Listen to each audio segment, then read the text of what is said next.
busy as Donald Trump. The National Guard and the Marines are occupying downtown Los Angeles to stop the imaginary riots that are taking place exclusively in the president's head, ahead of his big North Korea-style birthday parade this weekend. Trump spoke to the troops at Fort after him, where he with a slew of insults about L.A. Within the span of a few decades, Los Angeles has gone from being one of the cleanest, safest, and most beautiful cities on earth to being a trash heap. Okay, now let me tell you something. I moved to Los Angeles in 1994. I've been here for more than 30 years. It was always a trash heap, okay? This has nothing to do with anything.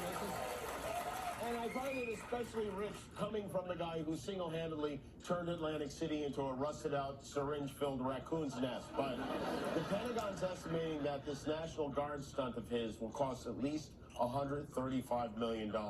There's been so much misinformation, so much cherry-picking when it comes to what they show on TV. I mean, if you turn on Fox News, you'd think L.A. was getting invaded by more aliens than the movie Mars Attacks. They're working so hard to make this seem like a lawless battleground. You guys are here in L.A. Does it seem like a lawless battleground to you right now? I think I might have found what set Donnie off. I think it started with one protester, this guy, who apparently has information saying that Trump has a chode.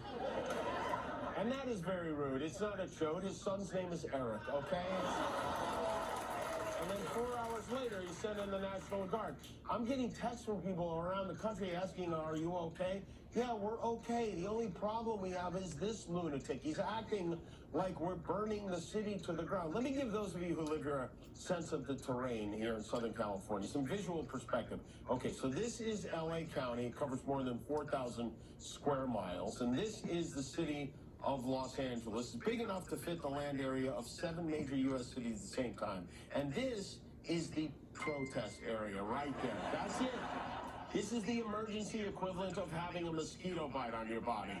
But that doesn't stop General Useless S. Grant, who gave the young Army men and women at Fort Bragg a wildly inappropriate and ridiculous speech from lying, boasting, and saying some really, truly dumb things. We had a grossly unfit president who listened to whoever was operating the auto pen, and they allowed these people to stay. And by the way, I've known this guy for a long time. He was never the sharpest bulb.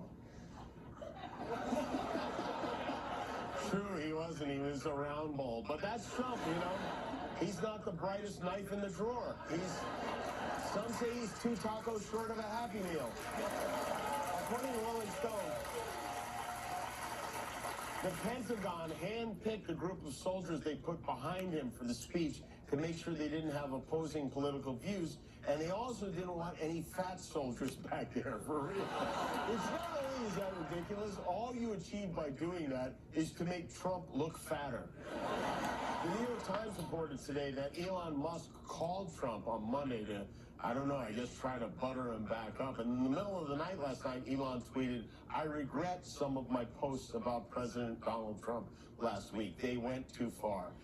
Which ones went too far? Was it the one where you called for him to be impeached and replaced by J.D. Vance? Was it the one where you said his big, beautiful bill was a disgusting abomination? Was it the one that said he wouldn't have won the election without you buying it for him? Or the one where you insinuated he is a pedophile on the Epstein list? I really would like to know. I mean, because sadly, for Elon Musk, I'm not sure the apology worked, because you know that car Trump made a big show of buying from him? It's for sale. Here it is on Craigslist. Tesla, never used, MAGA red, and everything is computer. Okay. You know what? Enough about that basketball head. Let's get back to the NBA Finals. Tonight,